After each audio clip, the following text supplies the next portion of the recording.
ऐसा वो शरीर से जब प्राण निकल जाते हैं तो वो प्राण एक बार अगर बाहर निकल गए तो वो बार बार घुसने की चेष्टा करते हैं, पर वो घुस नहीं पाते इस शरीर से जब बाहर निकल जाते। इसलिए जल्दी से जल्दी उस शरीर को जलाने की व्यवस्था, गाड़ने की व्यवस्था, फेंकने की व्यवस्था है कि भैया जल्दी करो, क्योंकि जब तक वो उसका मोह छूटता नहीं है जब तक शरीर जलाते हैं। भाई हम कोई घर में 5 साल 10 साल किराए से भी रह जाएं तो हमारा मोह पड़ जाता है। जब भी निकलते कहते हैं यहाँ हम रहते थे पहले। तो एक छोटे से घर से अगर किसी का मोह हो जाए तो इस शरीर वाले घर में तो हम 10 साल 50 साल 100 साल कोई रहता है, तो क्या इससे मोह नहीं होगा? तो मरने के बाद वो घर छोड़ना नहीं चाहता। इसीलिए शास्त्र ने कहा उसको जल्दी से नष्ट करो। तो स्थूल शरीर जब नष्ट कर देते हैं तब भी 10 दिन तक वो जीवात्मा घर में रहती है और उसका नाम है प्रेत। जैसे हमारा शरीर छिनता है हम प्रेत बनते हैं, चाहे ब्राह्मण हो, चाहे क्षत्रिय हो, चाहे वैश्य हो, चाहे शूद्र हो, चाहे कोई भी हो, सब मरने के बाद 10 दिन के लिए पहले प्रेत बनते हैं। उसका नाम ही प्रेत है। जितने भी पिंड आदि की व्यवस्था है सब प्रेत की व्यवस्था है। इसीलिए मरने के बाद उसको शमशान तक की क्रियाओं में 6 पिंड करने के विधान है। सिर के पास पिंड, पैर के पास पिंड, ताकि उस स्थूल शरीर की तृप्ति हो जाए, वो जीवात्मा जो उसके आसपास घूम रहा है उसकी तृप्ति हो जाए। ऐसे पिंड आदि की व्यवस्था। जब उसको जला देते हैं तो 10 दिन तक वो घर में रहता है, इसलिए 10 दिन तक सूतक लगता है। इसलिए 10 दिन तक भैया घर में रहो तो बिना तला गला ऐसा सब खाना चाहिए। इस तरह की व्यवस्थाएं हैं।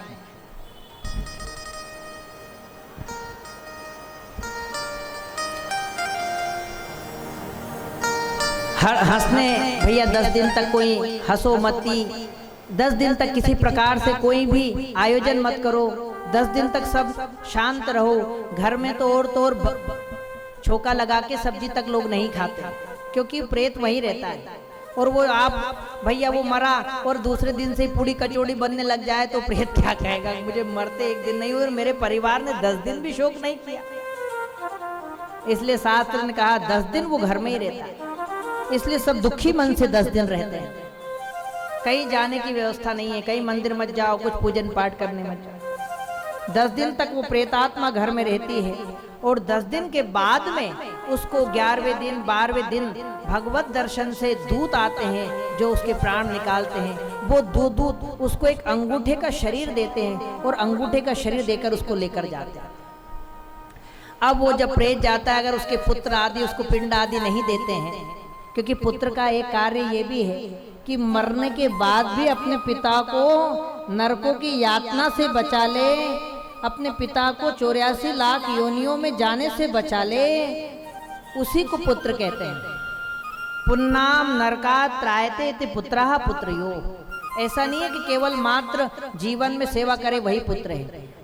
कह दिया भजन में कि कहीं प्यासे को पानी पिलाया नहीं, बाद अमृत पिलाने से क्या कहना। लेकिन हमारा शास्त्र कहता है कि हमारा धर्म ऐसा है कि जीते जी तो माँ बाप की सेवा करनी ही चाहिए, उसके लिए कोई मना नहीं किया। माँ बाप की खूब सेवा करो, लेकिन वास्तव में पुत्र का धर्म मृत्यु के बाद ज्यादा बढ़ जाता है, क्योंकि जीते जी तो पिता का सामर्थ्य है कि वो अपना उद्धार कर ले। लेकिन मरने के बाद कोई पाप पहले से बन चुका है जीवन में और मरने के बाद उसको नरक आदि यातना हो जाए, तो नरक जाने के बाद वो सोचे कि मैं भजन करके और अपना उद्धार कर लूं, तो वो नहीं कर सकता। उसका शरीर छीन लिया जाता है और इस शरीर का ही सामर्थ्य है कि हम भजन भाव भक्ति दान पुण्य कर सकते हैं। इसलिए पुत्र का, और पुत्र हो चाहे पुत्री, दोनों ही उद्धार करती हैं। दोनों का ही नाम एक है, केवल पुत्री में ईकार लगी हुई है, इसलिए वो थोड़ा देर से उद्धार करते हैं। पुत्र उद्धार करते हैं कि जैसे ही मरने के बाद पिता का जो धर्म पुण्य पिंड और गया आदि कर्म करता है, वो अपने पुत्रों का उद्धार करता है और उस प्रेत को पितृ बनाता है। उसी को गया श्राद्ध कहते हैं। गया जी जाकर और उस पितृ को, प्रेत को वो पितृ भगवान बना देता है, क्योंकि इस सारे संसार में एक गया जी में भगवान विष्णु के चरण कमल है, वो द्वार है पितृलोक में जाने का। इस संसार में वो द्वार है, उस द्वार पर जब गोत्र और नाम लेकर पिंड पड़ता है तो वो प्रेत पितृ बन जाता है। प्रेत को पितृ बनाने का काम ही पुत्र का है। उसके बाद भले वो कुछ भी ना करे तो चलेगा, क्योंकि पितृ बनने के बाद उनको कुछ भी नहीं चाहिए, वो देवता बन जाते हैं। तो इसीलिए वो प्रेत रूपी जब रहता है तो 1 साल तक वो दूत उसको एक अंगूठे का शरीर देकर 94,000 योजन 94,000 योजन का मार्ग है दिशा दक्षिण में, दक्षिण दिशा में नरक है। जैसे पृथ्वी है ऐसे 28 नरक है। उन नरकों की शुरुआत में ही वहां पर धर्मराज की सभा है, जिसमें चित्रगुप्त, धर्मराज आदि बैठे रहते हैं। उस प्रेत को ले जाने में दूतों को 1 साल लग जाता है। उस 1 साल में उसको वो 3 जगह विश्राम कराते हैं। उन 3 जगह विश्राम कराते समय भी पुत्र को पिंड देने का अधिकार है। उस 1 साल में उस पुत्र को अपने पिता आदि के लिए 3 बार पिंड देना चाहिए। उसको कहते हैं तिमासी, 6 मासी और 12 मासी। 3 महीने की तिथि पर, 6 महीने की तिथि पर और 12 महीने की तिथि, 1 साल तक उसको पिंड देना चाहिए। अब वो जब वहां पहुंचता है तो वहां पर 1 साल के बाद ये निश्चित होता है कि ये पुण्यात्मा है कि पापात्मा है। जब वहां चित्रगुप्त लेखा जोखा निकालते हैं तब देखते हैं कि पूरे जीवन में इसने कितने पाप किए, कितने पुण्य किए। अब देख लेते हैं भैया पाप ज्यादा है तो नरकों में पटक दो, पुण्य ज्यादा है स्वर्ग में पटक दो। परंतु क्षीणे पुण्य मर्त्यलोके विशंति, वापस हमको घूम के इस मर्त्यलोक में आना पड़ता है, क्योंकि ये 14 लोक की पृथ्वी है। कितनी पृथ्वी कितनी है? 14 लोक की। हम लोग स्वर्ग में ही रह रहे हैं। भूमि को भी स्वर्ग कहते हैं, क्योंकि 7 स्वर्ग है और 7 पाताल है। ऐसे 14 लोक की पृथ्वी है। एक बहुत बड़ा ब्रह्मांड है, इसमें 7 लोक है। जैसे पृथ्वी लोक है ऐसे ही ऊपर के 7 स्वर्ग हैं, नीचे के 7 पाताल है। एक पाताल नहीं है, ये मत समझना नीचे एक पाताल है। नीचे भी 7 लोक है। उन 7 को ही पाताल कहते हैं। उनका नाम है अतल, वितल, सुतल, महातल, रसातल और पाताल। ये 7 नीचे हैं। वो 7 स्वर्ग ऊपर है। भूलोक, भुवरलोक, स्वरलोक, महरलोक, जनलोक, तपलोक और सत्यलोक। ये जो 7 लोक हैं, इन्हीं में पहला स्वर्ग है भूलोक। भूलोक मतलब पृथ्वी। दूसरा स्वर्ग है भुवरलोक, मतलब पितरों का स्थान। तीसरा है स्वरलोक, ऋषियों का स्थान। चौथा है महरलोक, मुनियों का स्थान। फिर जनलोक है जो पुण्यात्मा होते हैं। फिर तपलोक है जो तपस्या करके भगवान की सन्निधि प्राप्त करते हैं। और फिर लोक है स्वर्गलोक, भू वा स्वा महाजना तपा। और फिर सत्यलोक है जो भगवान का मोक्ष धाम दिलाता है। ऐसे 7 लोकों में ये हम भूलोक में। तो नरकों की यातना और पापों के प्रायश्चित से जब हम लोग च्युत हो जाते हैं तो फिर से इस बीच वाले लोक में आ जाते हैं, सबसे बीच में। अब हम लोग जब यहाँ आ जाते हैं और हमारा मोक्ष ना हो और हमारे द्वारा कोई पाप बन जाए, तब पुत्र काम आता है या पुत्री काम आती है। कभी किसी को ये शंका नहीं करना चाहिए कि मेरे तो पुत्र नहीं है, खाली कन्या है, पुत्री है, तो क्या मेरा उद्धार नहीं होगा? होगा। दोनों के नाम का अर्थ वही है। पुन्नाम नरकात् त्रायते पुत्रया पुत्र्यो। पुत्र तुरंत उद्धार कर देगा। पुत्री में इकार लगी है, खाली मात्रा ज्यादा है, बड़ी की मात्रा है तो थोड़ा देर से करेगी। कैसे? कि जब वो पुत्री किसी से विवाह करेगी और उसका जब पुत्र होगा, वो जब भी पिंड देता है तो अपने नाना जी का गोत्र बोलकर पिंड देगा। और नाना जी मतलब हम, तब भी हमारा उद्धार हो जाए। इसलिए दोनों ही उद्धार करते हैं। इसलिए पुत्र की और संतति की आवश्यकता होती है। तो नरकों की यातना से पुत्र बचाता है।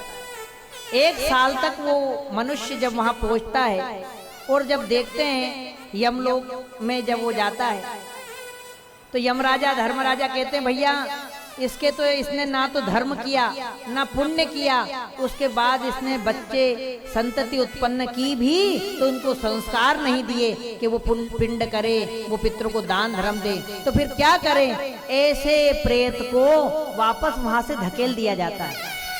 ना उसको नरक भेजते हैं, ना उसको योनियों में डालते हैं, उसको वायु रूप में वापस नीचे फेंक दिया जाता है और वो वापस पृथ्वी पर आकर वायु रूप में भटकने लगता है। अब उसका शरीर तो छीन लिया, अब वो हवा के रूप में, वायु के रूप में आ गया, तो उसको जल तो भरा दिखता है, गंगा जी, यमुना जी, समुद्र सब, लेकिन वो पानी पी नहीं पाता। उसको फल तो दिखेते हैं लेकिन वो खा नहीं पाता, क्योंकि शरीर नहीं है। तो भूख और प्यास से दुखित हुआ इस पृथ्वी पर घूमता रहता है। और कभी कभी वो वो प्रेत परिवार में आता है और अपने परिवार वालों को हंसता खेलता देखता है तो वो दोष लगाता है। उसी को प्रेत दोष कहते हैं। और वही पितृ दोष है कि पूर्वजों के द्वारा नरक आदि की यातना में जाने पर भी जिनका अच्छे से कर्म नहीं हुआ, मृत्यु के उपरांत वो वायु रूप में पृथ्वी पर आ गए और वही हमको कष्ट देते हैं। क्योंकि इस संसार में एक बार आप देवता का पूजन नहीं करोगे तो चल जाएगा, आप भागवत नहीं कराओगे तो और लोग करा रहे हैं, आपने हनुमान जी की सेवा नहीं करी तो और लोग चले जाएंगे, मंदिर बना लेंगे। लेकिन आप ये बताइए कि आपके परिवार का कोई व्यक्ति अगर असद मार्ग के कारण प्रेत योनि में चला गया या नरक में चला गया तो इस संसार में आपके अलावा कौन दूसरा उसका उद्धार करेगा? कोई नहीं कर सकता। इसलिए आपका ये दायित्व बनता है कि आप मृत्यु के बाद में अपने पूर्वजों का पहले उद्धार करें। और उसी के लिए कपिल महाराज जी ने शांक शास्त्र में भागवत में इन बातों का वर्णन किया। 28 नरक बताए, उन सब की यातना बताई कि मनुष्य तब भी नहीं डरता, तब भी वो क्षीणे पुण्य मर्त्य लोके विशंति वापस आ जाता है। इसलिए मनुष्य को चाहिए कि वो अपने पितरों का उद्धार करे। और पितरों का उद्धार नहीं कर सकता तो क्या करें? अगर पितरों का वो उद्धार नहीं कर सकता है, अगर वो पितरों का उद्धार ना करे तो भक्त बन जाए, इससे बड़ा और कोई भी साधन नहीं है। बोले भक्तवत्सल भगवान की, वो भगवान का भक्त बन जाए। अगर वो भगवान का भक्त बन गया, भगवान की शरण में आ गया, उसने अपने जीवन के जंजाल भक्त बन गया तो 7 पीढ़ी तक तर जाती है। प्रहलाद जी महाराज ने अपने पिता से कहा, पिताजी इस खंबे में भगवान। प्रहलाद जी के कहने पर नरसिंह उत्पन्न हो गए। नरसिंह भगवान ने पिता को मार दिया। तो प्रहलाद जी ने बाद में हाथ जोड़ के अपनी स्तुति में कहा है कि हे प्रभु, मेरा पिता बहुत दुष्ट था, उसने मुझे बहुत यातनाएं भी दी हैं, पर इनको नरक में मत भेज देना। ऐसे हाथ जोड़ के बोले भगवान से। तब भगवान ने वचन दिलाया है, अरे बेटा ये तूने क्या बोला? अरे तेरे जैसा भक्त कार में हो जाए तो उसकी 1 पीढ़ी नहीं 7 पीढ़ी तक कोई भी नरक आदि यातना में अधोगति में नहीं जा सकता, भगवान को प्राप्त होता है। बोलो कृष्णचंद्र भगवान की। नहीं होंगे भगवान कहाँ होगा, जब भक्त नहीं होंगे भगवान कहाँ होगा। जब भक्त नहीं होंगे भगवान कहाँ होगा। जब भक्त नहीं होंगे भगवान कहाँ होगा। भगवान कहाँ होगा। भगवान कहाँ होगा। तेरी समस्या का, तेरी मेरी समस्या का समाधान कहाँ होगा। तेरी मेरी समस्या का समाधान कहाँ होगा। भक्तवत्सल भगवान की जय हो।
करते हैं। पर कन्यादान जैसा जय हो और कन्यादान जैसा और दान कहाँ होगा। और कन्यादान जैसा और दान कहाँ होगा। नहीं हो हरि बोल। भगवान कहाँ होगा। जब भक्त नहीं होंगे भगवान कहाँ होगा। भगवान कहाँ होगा। बोले भक्तवत्सल भगवान की जय हो। ऐसे कपिल जी महाराज ने नरकों का वर्णन और सब वर्णन किया। आगे प्रेवत और उत्तानपाद दोनों के वंश की परंपरा का वर्णन आया है। उत्तानपाद की दो पत्नियां सुनीति और सुरुचि। सुनीति अपने नीति के अनुसार कर्म करने वाली और सुरुचि अपने मन के अनुसार कार्य करने वाली। तो राजा को सुरुचि से ज्यादा प्रेम था, सुनीति से अल्प प्रेम। लेकिन सुनीति एकदम नीति से चलती थी, तो नियम से चलने वाले को बहुत कठिनाइयां होती हैं। स्वच्छंद चलने वालों को कोई कठिनाई नहीं होती, इसलिए हर आदमी को स्वच्छंद चलना अच्छा लगता है। अपने मन के अनुरूप कार्य करना उसको स्वच्छंदता कहते हैं, सुरुचि कहते हैं। और नीति और नियम के अनुसार कार्य करना उसको सुनीति कहते हैं। इसलिए उत्तानपाद की दो पत्नियां सुनीति और सुरुचि। इन्हीं के यहाँ महाराज ध्रुव का अवतार हुआ है। सुरुचि के यहाँ भी पुत्र हुआ, सुनीति के यहाँ भी पुत्र हुआ। लेकिन सुरुचि के पुत्र को अधिक प्रेम करने के कारण, सुरुचि को अधिक प्रेम करने के कारण महाराज उत्तानपाद अपनी गोद में लेकर बैठे थे। इधर सुनीति का पुत्र ध्रुव महाराज जी जब आए और पिता की गोद में चढ़ने लगे, तो छोटे से ध्रुव जी जब गोद में चढ़ने लगे तो माता ने रोक दिया। सुरुचि ने, अरे बेटा, अगर तुमको अपने पिता की गोद में बैठना है तो दूसरा जन्म लेना पड़ेगा, फिर मेरे गर्भ से उत्पन्न होना पड़ेगा, तब तुम्हें तुम्हारे पिता का गोद का तुम्हें आनंद और सुख प्राप्त हो सकता है। भगा दिया। रोते रोते ध्रुव जी महाराज पिता की गोद में बैठने दिया। पिता कुछ बोले नहीं, क्योंकि पत्नी के सामने कुछ बोलेंगे तो पत्नी नाराज हो जाएगी। प्रेम अधिक करने से ये डर बना रहता है, भय बना रहता है, मोह हो जाता है। अब जब ध्रुव जी महाराज जैसे ही रोते रोते माँ के पास गए तो सुनीति क्रोधित नहीं हुई, गुस्सा नहीं हुई, ना ये कहा कि अरे मेरी सोतन ने तुझे उतार दिया। और सुनीति का कार्य है सुंदर मार्ग पर चलाना सुनीति। इसलिए सुनीति ने कहा, बेटा अगर तुमको बैठना ही है तो पिता की गोद में मत बैठने का प्रयत्न करो। तो माँ फिर क्या करूं? बोले तुम परम पिता की गोद में बैठने का प्रयास करिए। बोले कृष्णचंद्र भगवान की जय। कहा बेटा तू उस परम पिता की गोद को पाने का प्रयत्न कर। उसके लिए माँ मुझे क्या करना पड़ेगा? बेटा तू चला जाए यहाँ से और जाने के बाद में भगवान का भजन कर और उसको ढूंढ और उसकी गोद में बैठ। अब भगवान ध्रुव परम पिता कौन है और परम पिता को ढूंढने निकल पड़े।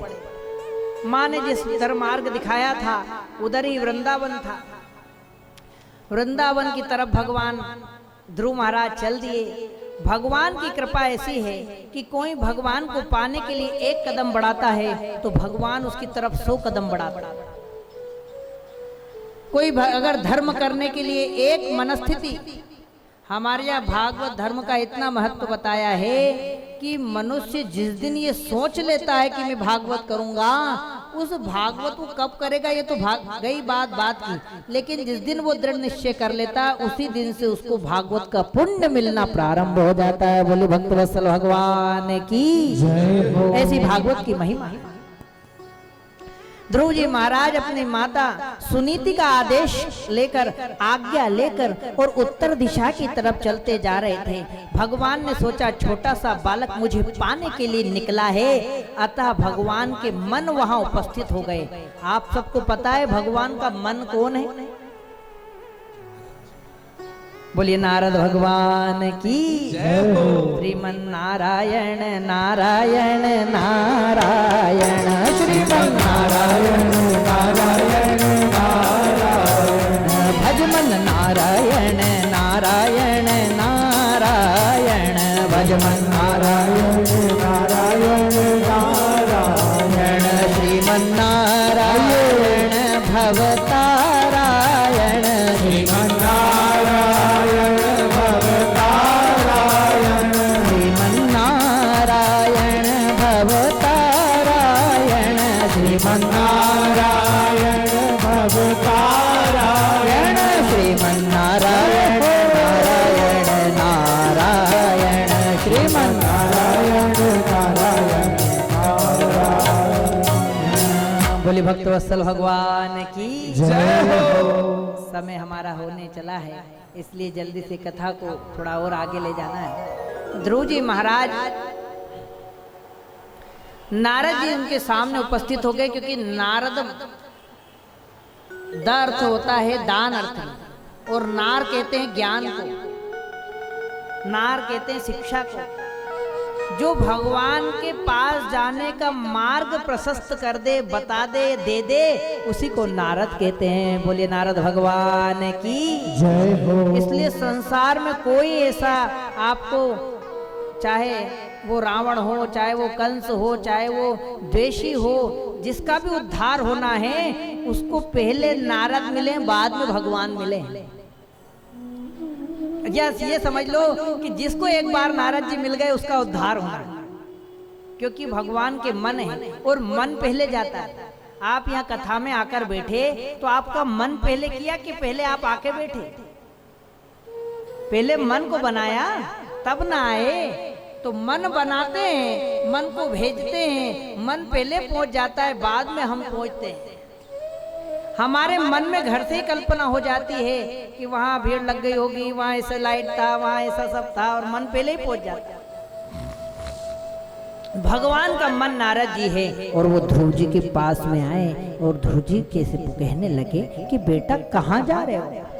बोले परमपिता परमेश्वर को ढूंढ। बोले परमात्मा तो तुम्हारे माता पिता हैं, उनसे बड़ा कोई परमात्मा नहीं। तो तुम्हारे माता पिता से बड़ा क्या परमात्मा, उनके पास जाओ। मेरे पिता ने मुझे गोद में नहीं बिठाया, मेरी माँ ने मुझे धुतकार के भगा दिया, मेरी सुनीति माँ ने मुझे उपदेश दे दिया घर से निकलने का।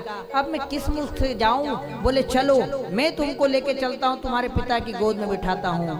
लेकिन ये सुनीति की आज्ञा थी, और ये सुनीति का मार्गदर्शन था, और ये सुनीति मतलब जो नियम का पालन करता है उसके सारे विघ्न समाप्त हो जाते हैं, क्योंकि उसका निश्चय दृढ़ रहता है। और ध्रुव जी महाराज का निश्चय अटल है, इसलिए उनका नाम ध्रुव है कि एक बार जो सोच लिया वो सोच। नारद जी ने बहुत प्रकार से उनको समझाया कि बेटा चलो घर चलो, मैं तुमको पिता की गोद में बैठा दूंगा, तुमको बड़े होकर राजा बनना होगा तो मैं राजा बना दूंगा, तुम्हारी माता अगर तुमको धुतकारती है तो मैं उसको समझा दूंगा, आज के बाद वो तुमको नहीं कुछ कहेगी। पर ध्रुव जी महाराज ने कहा मैं जिस परम पिता की गोद में बैठने के लिए निकला हूँ उसके वहां बैठने से मुझे कोई नहीं रोक सकता, आप भी नहीं रोक सकते। नारद जी उसके पीछे पीछे चलते उसको समझा रहे हैं, पर वो नारद जी की बात नहीं मानते और उत्तर दिशा में ढूंढने के लिए चलते। नारद जी को दया आई कि ये बेचारा कहाँ जाएगा, क्या करेगा। तब नारद जी ने कहा अच्छा तुमने अगर तुम्हारे मन में दृढ़ निश्चय कर लिया है बेटा तो रुको, मैं तुमको बताता हूँ कि तुम्हारा परमपिता परमेश्वर तुम्हें कहाँ मिलेगा। बोलो नारद भगवान की जय हो। तो नारद जी ने उनके कान में एक मंत्र दिया, कहा यहाँ से उत्तर दिशा में तुम इतने योजन जाने पर तुमको वृंदावन धाम मिलेगा, वही यमुना के तट पे तुम इस मंत्र का उच्चारण करना, तुम्हें तुम्हारे परम पिता की प्राप्ति हो जाएगी। और जो कान में मंत्र दिया उसी का नाम है द्वादशाक्षर मंत्र। ओम नमो भगवते वासुदेवाय, ओम नमो भगवते वासुदेवाय, ओम नमो भगवते वासुदेवाय, ओम नमो भगवते वासुदेवाय, वासुदेव कृष्ण चंद्राय वासुदेवाय हरे कृष्ण हरे कृष्ण चंद्राय गोपीजन वल्लभाय कृष्ण चंद्राय गोपीजन वल्लभाय ओम नमो वासुदेवाय ओम नमो भगवते वासुदेवाय ओम नमो भगवते वासुदेवाय। बोलो ध्रुव महाराज की जय हो। ध्रुव जी महाराज को मंत्र मिल गया, कान में मंत्र दे दिया, बेटा किसी को बताना नहीं, इसको रहस्य रखना। ध्रुव जी महाराज गए वृक्ष के पास में और ध्रुव जी महाराज तपस्या करने लगे। और ध्रुव जी महाराज पहले जो मिल जाता उसको भोजन करते और तपस्या करने लगते। मंत्र के प्रभाव से ध्रुव जी महाराज का विश्वास और सामर्थ्य बढ़ गया। उन्होंने धीरे धीरे अन्न त्याग दिया, केवल जलपान कर कर तपस्या करने लगे। फिर धीरे धीरे जल के साथ इधर उधर कहीं भी वृक्ष के पत्ते वगैरह जो हाथ में आ जाते उसी को खा लेते और उसी से तपस्या करते। फिर धीरे धीरे पत्र को भी त्याग दिया। छोटे से ध्रुव जी महाराज ने 5 वर्ष की उम्र में पत्तों को भी खाना छोड़ दिया और जल के आधार पर तपस्या करने लगे। 1 महीने के बाद में जल को भी छोड़ दिया और केवल श्वास को लेकर तपस्या करते और श्वास लेकर तपस्या करते करते दोनों हाथ ऊपर उठाकर और एक पैर पर खड़े होकर ध्रुव जी महाराज जब तपस्या करने लगे, वेदांग पुराण और वेदों का, पुराणों का, शास्त्रों का ज्ञान ध्रुव जी के अंदर प्रवेश कर गया। इसलिए हमको नित्य शंख का ध्वनि बजाना चाहिए घर में, उससे नेगेटिविटी ऊर्जा भी समाप्त होती है। जो शंख बजाता है उसके फेफड़े शुद्ध होते हैं तो शारीरिक ऊर्जा भी बढ़ती है, उसकी श्वास की गति भी बढ़ती है, उसकी प्राण की गति भी बढ़ती है। और उसके यहाँ कोई भूत प्रेत पिशाच हो तो वो भी शंख बजाने से नष्ट हो जाता है। और शंख की ध्वनि इसलिए बजाना चाहिए क्योंकि शंख ही सामवेद का द्योतक है, सामवेद का पाठ का फल शंख बजाने से मिल जाता है। इसलिए शंख स्पर्श कराते ही, शंख बजाने से बच्चों की बुद्धि भी तेज और जागृत होती है। इसी प्रकार जैसे भगवान ने शंख का पोल से लगाया, ध्रुव जी महाराज स्तुति करने लगे। बोलो कृष्णचंद्र भगवान की जय हो। भगवान स्तुति करने लगे। ध्रुव जी महाराज को परम पद भगवान ने दिया है।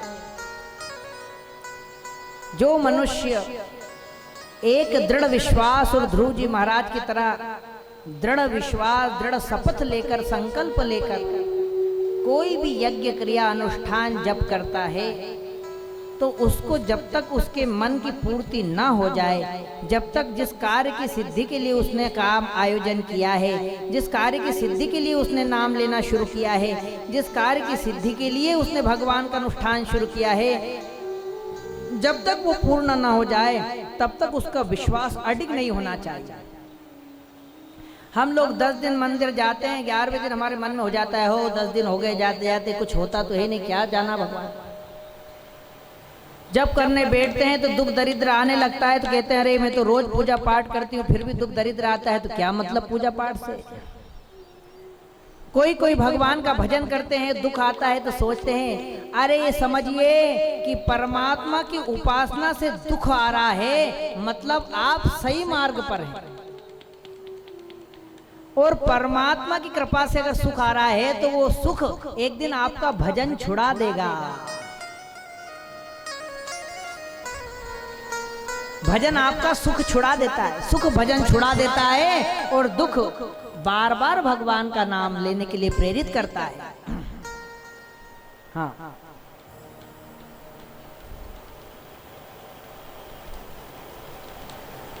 सुख के माथे सिल पड़े जो हरि हृदय से जाए, बलिहारी व दुख की जो पल पल नाम जपाए। इसलिए मनुष्य को चाहिए कि वो परमात्मा के सन्मार्ग पर चल रहा है और समझिए कि उसको दुख आ रहा है तो उसका मार्ग सही है, क्योंकि वो दुख चेष्टा करते हैं कि इसको दुख इतना दे दूं कि भगवान में विश्वास खो दे, कि भगवान की उपासना से। क्यों प्रहलाद जी को दुख नहीं मिला, ध्रुव जी को दुख नहीं मिला, मीरा को दुख नहीं मिला, किसको केवल मात्र सुख से परमात्मा की प्राप्ति हुई है, दुख से परमात्मा मिल जाता है। आप इसलिए निश्चिंत रहिए।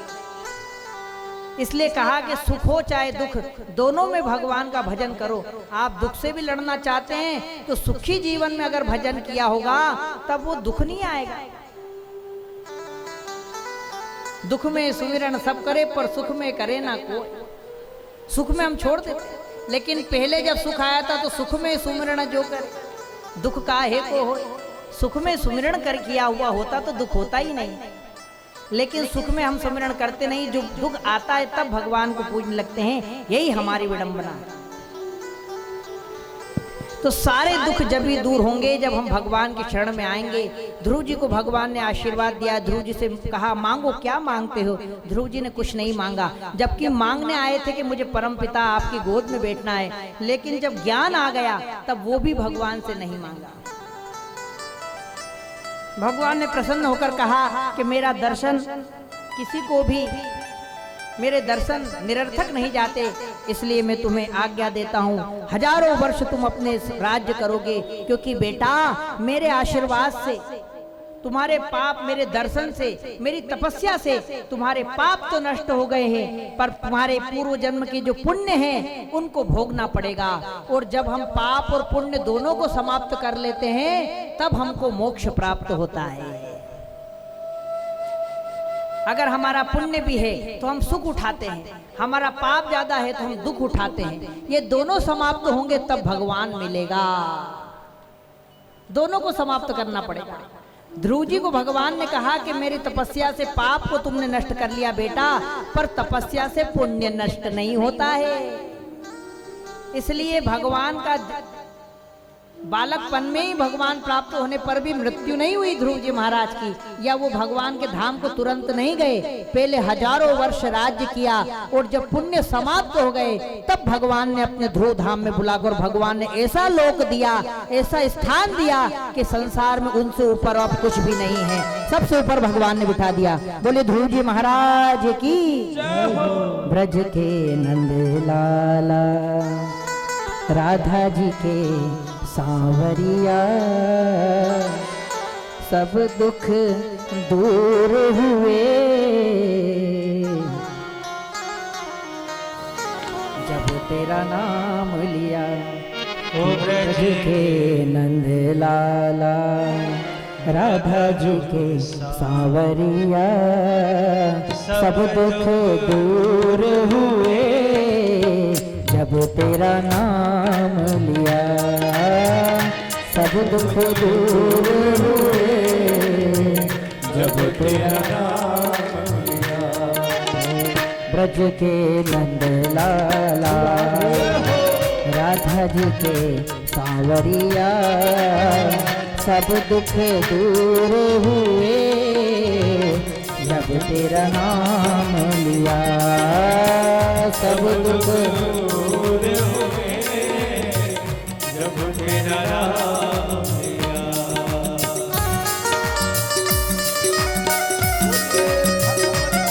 बोलो कृष्ण कन्हैया लाल की।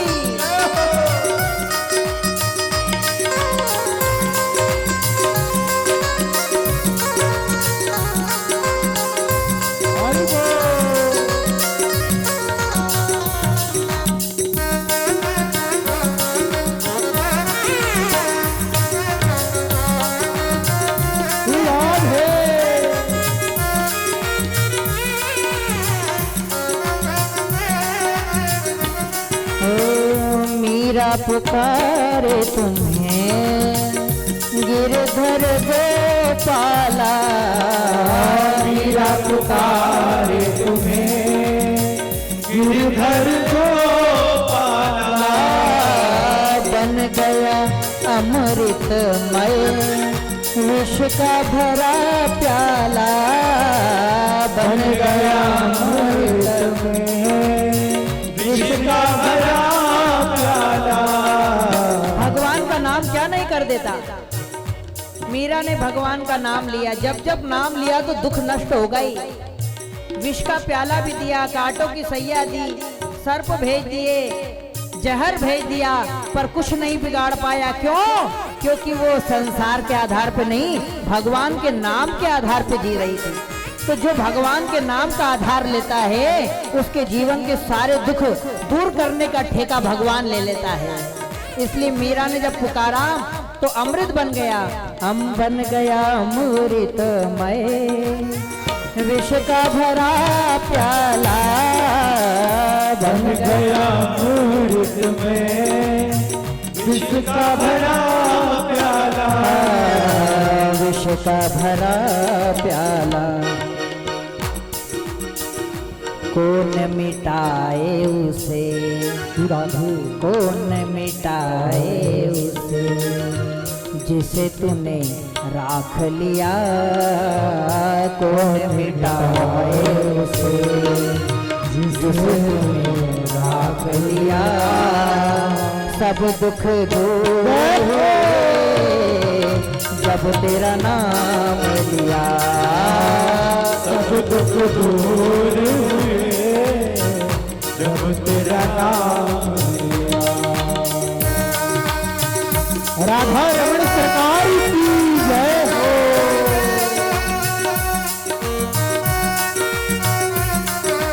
हरि बोल।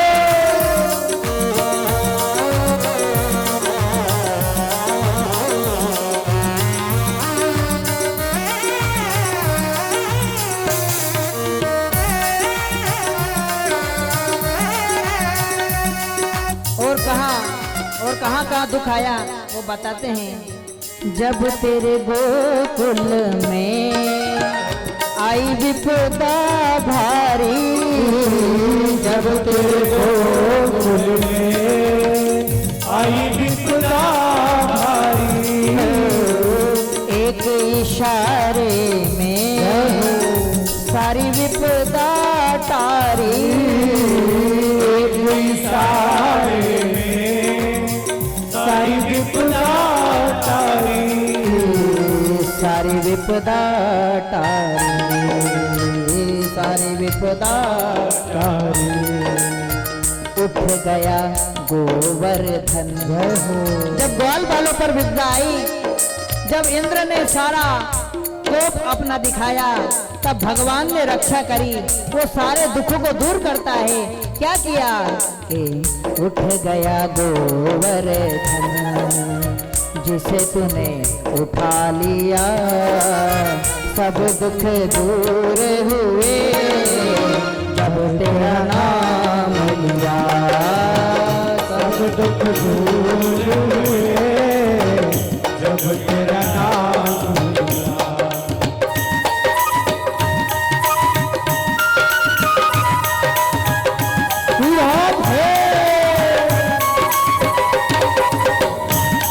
सभी लोग दोनों हाथों को उठा करके दीदी की ताली से के साथ कीर्तन करेंगे। हरि बोल।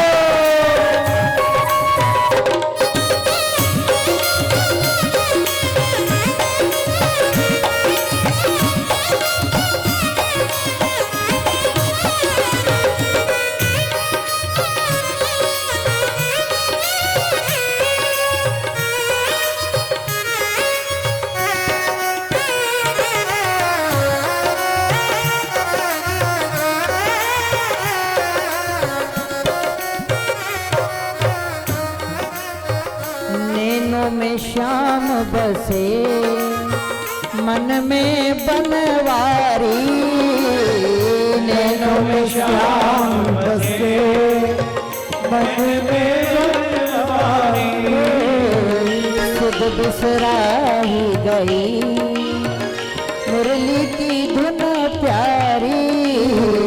सुध बिसराही गई मुरली की धुन प्यारी। मुरली की धुन प्यारी, मुरली की धुन प्यारी। हो मेरे मन मंदिर में, मेरे मन मंदिर में रास रचाओ रसिया। सब दुख दूर हुए जब तेरा नाम लिया, सब दुख दूर हुए जब तेरा नाम ब्रज के नंदलाल राधा जी के सावरिया, ब्रज के नंद हुए जब तेरा नाम लिया, सब दुख दूर हुए जब तेरा नाम लिया। हाँ, सब दुख दूर हुए जब तेरा नाम लिया, सब दुख दूर हुए जब तेरा नाम। बोले गोपाल कृष्ण भगवान की जय हो, बांके बिहारी लाल की जय हो, भागवत महापुराण की जय हो।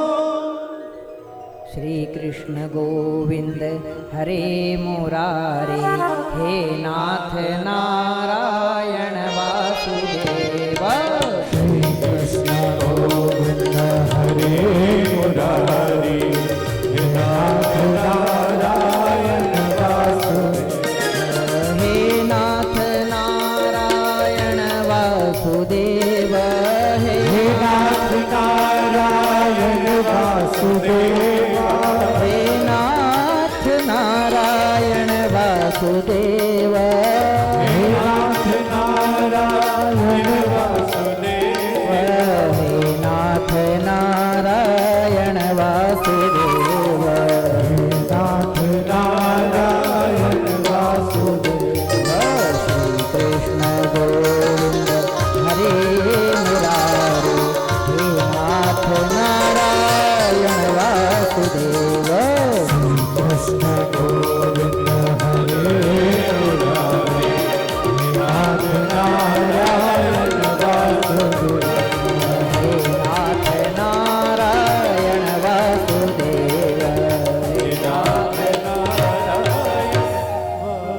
बोले गोपाल कृष्ण भगवान की जय हो।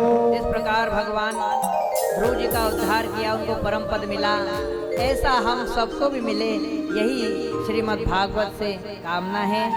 आज कथा का यही विश्राम करते हैं भगवान के नाम संकीर्तन के साथ में, और कल पुनः आप लोगों को हम लोग प्रहलाद जी का चरित्र कल होगा, भगवान शिव पार्वती का विवाह होगा।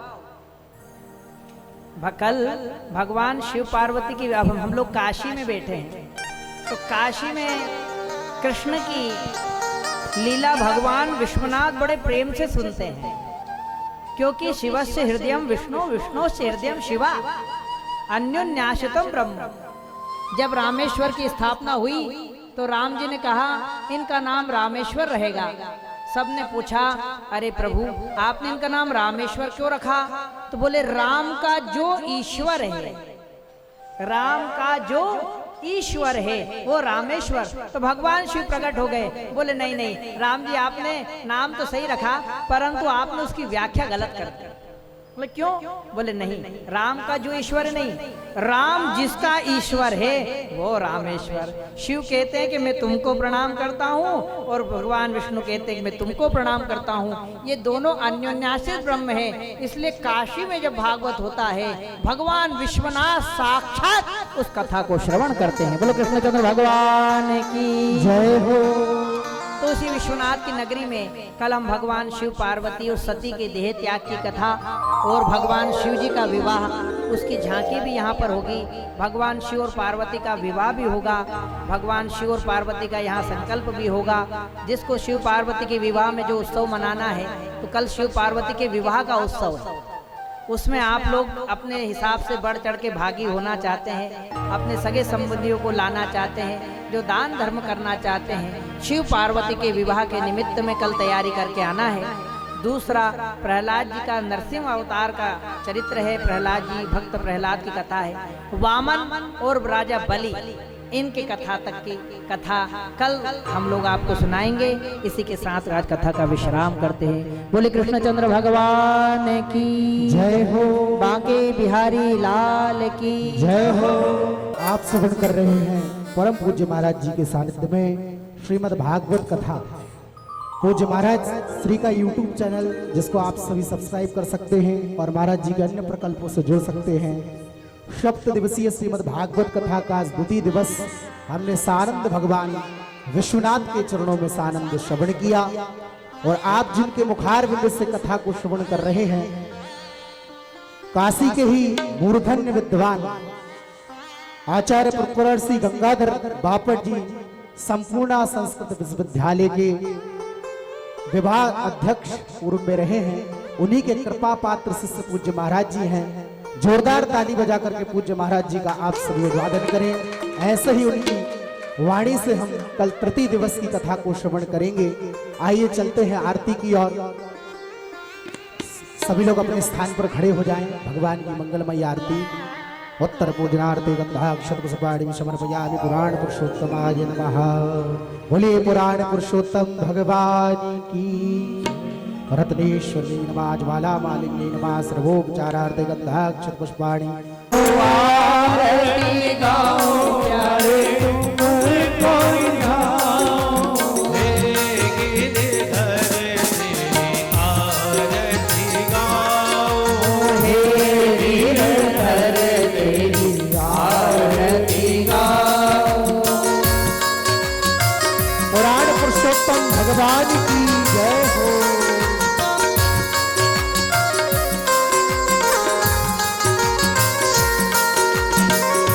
मोर मुकुट प्रभु शीश पे सोए, और मुकुट प्रभु शीश पे सोए।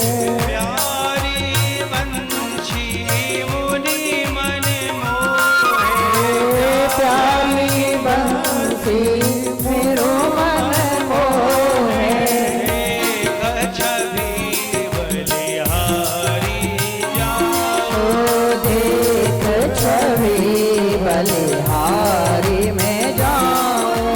श्याम सुंदर तेरी आरती गाओ, श्याम सुंदर तेरी आरती गाऊं। श्रीमद् भागवत महापुराण की जय हो।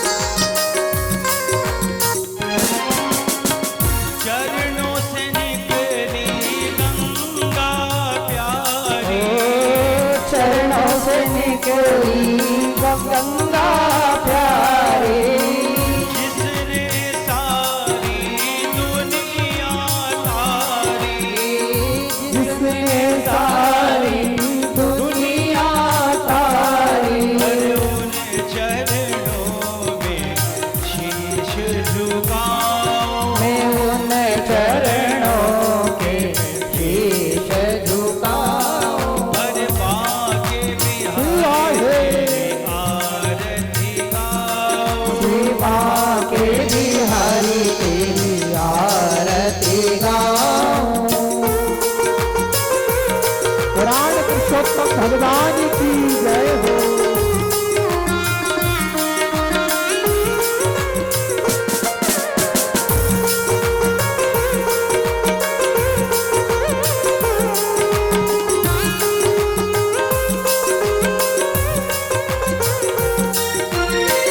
दास अनाथ के नाथ आपो, नाथ नाथ के नाथ आप हो।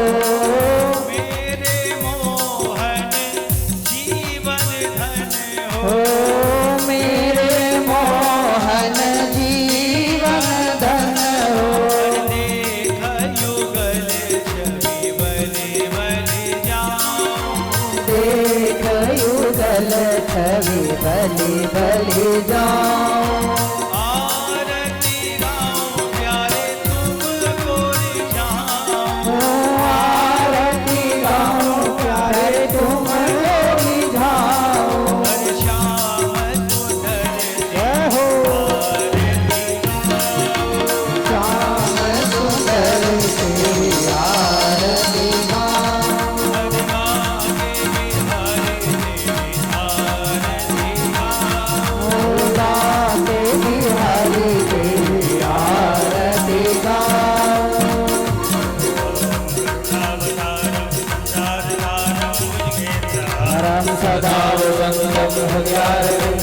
भवं भवामि मंदारमाला तुलकालकाय कपालमाला दिव्यांबराय च दिगंबराय नमः शिवाय च नमः शिवाय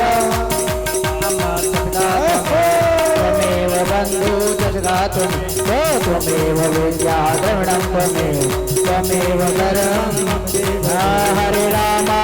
हरे राम राम राम हरे हरे हरे कृष्णा कृष्ण कृष्ण हरे हरे हरे राम राम राम हरे हरे हरे कृष्णा कृष्ण कृष्ण हरे